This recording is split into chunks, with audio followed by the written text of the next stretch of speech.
Let's see this question में बोला गया है कि जो कंपाउंड हमें गिवन है इसके जो चारों रेजोनेटिंग स्ट्रक्चर है इनमें से सबसे स्टेबल रेजोनेटिंग स्ट्रक्चर कौन सा होगा।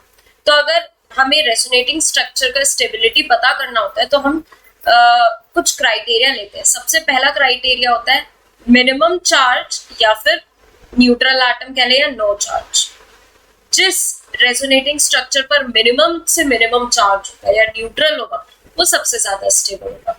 अगर चार्ज वाला क्राइटेरिया सेम हो जाता है, मतलब मान लीजिए कि सारे रेजोनेटिंग स्ट्रक्चर पर सेम ही चार्ज हो जाता है, सेम अमाउंट ऑफ चार्ज, तो हम जाते हैं maximum number of pi bonds पर। जिस रेजोनेटिंग स्ट्रक्चर में सबसे ज्यादा पाई बॉन्ड्स होंगे वो सबसे ज्यादा स्टेबल होगा। फिर हम थर्ड पर जाते हैं चार्ज लोकेशन पर। किस पे जाते हैं बच्चों? Charge location. चार्ज लोकेशन में क्या होता है, अगर नेगेटिव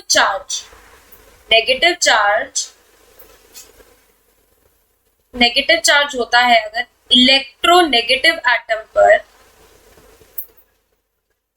तो वो ज्यादा स्टेबल होता है, और अगर वो चार्ज होता है पॉजिटिव चार्ज होता है इलेक्ट्रो पॉजिटिव एटम पर तो वो ज्यादा स्टेबल होता है। ठीक है बच्चों, इलेक्ट्रो पॉजिटिव पर होता है तो वो ज्यादा स्टेबल होता है। अगर बाई चांस ऐसे हो कि नेगेटिव चार्ज इलेक्ट्रो पॉजिटिव पर है, positive charge electro negative, vice versa, तो उसकी स्टेबिलिटी कम हो जाती है। अगर चार्ज लोकेशन वाला क्राइटेरिया भी सारे रेजोनेटिंग स्ट्रक्चर में सेम है तो हम फोर्थ पे जाते हैं, दैट इज चार्ज सेपरेशन। किस पे जाते हैं बच्चों? चार्ज सेपरेशन पे। यहाँ पे क्या होता है, अगर नेगेटिव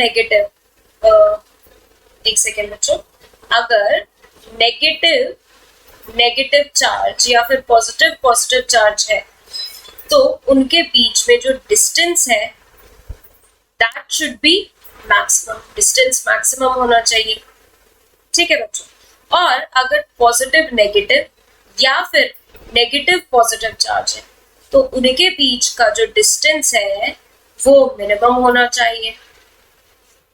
ठीक है बच्चों, तो यहाँ पर और अगर इसका उल्टा है तो वाइस वर्सा होगा। अब बात करते हैं कि स्टेबिलिटी चारों ऑप्शन, तो सब में सबसे पहले तो हम चार्ज देखेंगे। मिनिमम चार्ज किस पे? इस पे टोटल 1 2 3 4 चार्ज है।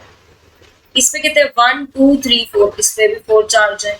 इस पे 1 2 3 4, इस पे भी 4, और इस पे बात करें तो 1 2 सिर्फ 2 ही चार्ज है। तो हमें पता चल गया कि यहाँ से 4 सबसे ज्यादा स्टेबल। ठीक है, उसके बाद देखेंगे ना बच्चों पाई बॉन्ड, तो पाई बॉन्ड भी मैक्सिमम दिखेगा, हालांकि उस तक जाने की जरूरत नहीं है। यहाँ पर चार्ज मिनिमम है, हमें ये दिख गया, और यहाँ पर एक्सटेंडेड कॉन्जुगेशन हो रही है, मतलब कि एक रिंग से कॉन्जुगेशन दूसरे रिंग के एंड तक जा रही है, बट ऐसा और किसी में नहीं हो रहा है। तो हम जो फाइनल आंसर बच्चों रिपोर्ट करेंगे वो करेंगे option number 4। I hope all of you understand very well. Thank you and best of luck.